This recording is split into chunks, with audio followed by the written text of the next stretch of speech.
Nangangamba ang mga senador na posibleng maulit ang malawakang brownout pagdating ng panahon ng tag-init. Ito ang kanilang inilutang sa pagdinig kaugnay sa nangyaring power outage sa Panay Island. Yan ang ulat ni Daniel Manalastas. Normal lang daw at stable. Ewan ko kung stable pa rin pag-iisip ninyo. Hindi nga. Totoo, seryoso ako. Kasi dapat natataranta na kayo. Kita nyo kanina, galit na galit yung mayor ng Iloilo, si Mayor Treñas, yung mga governor. Napakadali sa inyo magsalita. Kasi hindi kayo apektado eh. Wala kayo doon sa Iloilo. Madali kayo magsatsat dyan. Nanggagalaiti ang mga senador na magsagawa ng investigasyon hinggil sa nangyaring power outage sa Panay Island at ilang bahagi ng Western Visayas. Pinaka-nagisa ang National Grid Corporation of the Philippines. Punto ng ilang senador, paulit-ulit na lang ang problema at naulit na naman ang nangyari sa mga taga-Panay Island. Huwag na po tayo magturuan. Base sa mga narinig ko at nababasa ng mga statements sa balita, turo-turuan na lang ang ginagawa. Wala pong maitutulong ang ganitong klaseng usapin.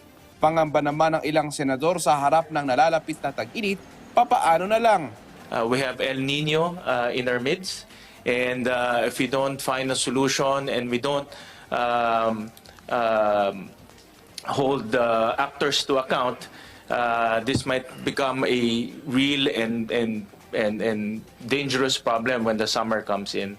Kailangan po ba silang abisuhan? Kailangan po ba silang sabihan kung kailan marirestore ang elektrisidad? Perhaps, Mr. Chairman, that there is a violation if we look at the immediate actuations given by the NDCP. NGCP's failure to immediately acknowledge the shortcomings.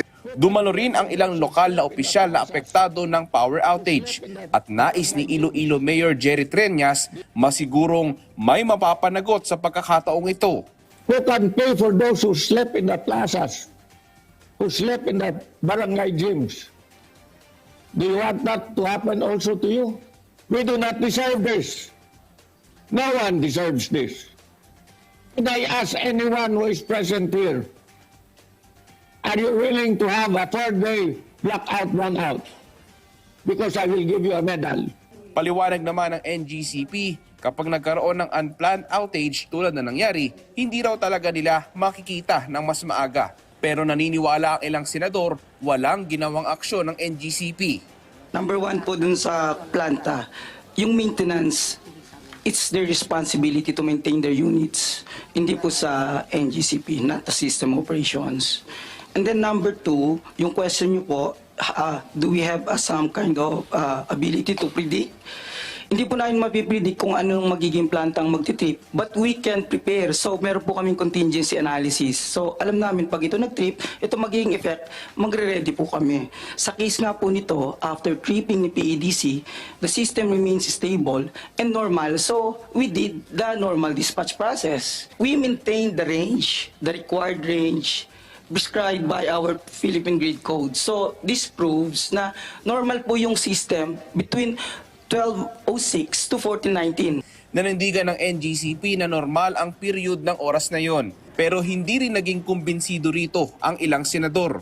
Panay ang banggit mo, normal condition. Hindi na nga normal yung condition na nagkaroon na ng tripping eh. Dapat nung makita nyo na magkaroon ng tripping, there must be a problem and then find out what is the problem para mabigyan ng solusyon yung problema bago pa man lumala. Dapat gumawa na kayo ng aksyon hanggang sa nagkaroon ng domino effect, nagkaroon na yung unang unit ng PEDC and then hanggang sa napasa na sa PCPC. Lumala because wala kayong ginawa. Nakatunganga lang kayo. With all due respect, may ginawa po kami. Ano po yung ginawa nyo? Opo, yung nga po sinasabi ko, after mag-trip ni PEDC, we assessed the system, it's normal. We conducted contingency analysis in preparation for the next contingencies. Nanindigan ng NGCP, sumunod naman sila sa mga dapat na proseso at sinikap nilang matugunan ang sitwasyon. Daniel Manalastas para sa Bayan.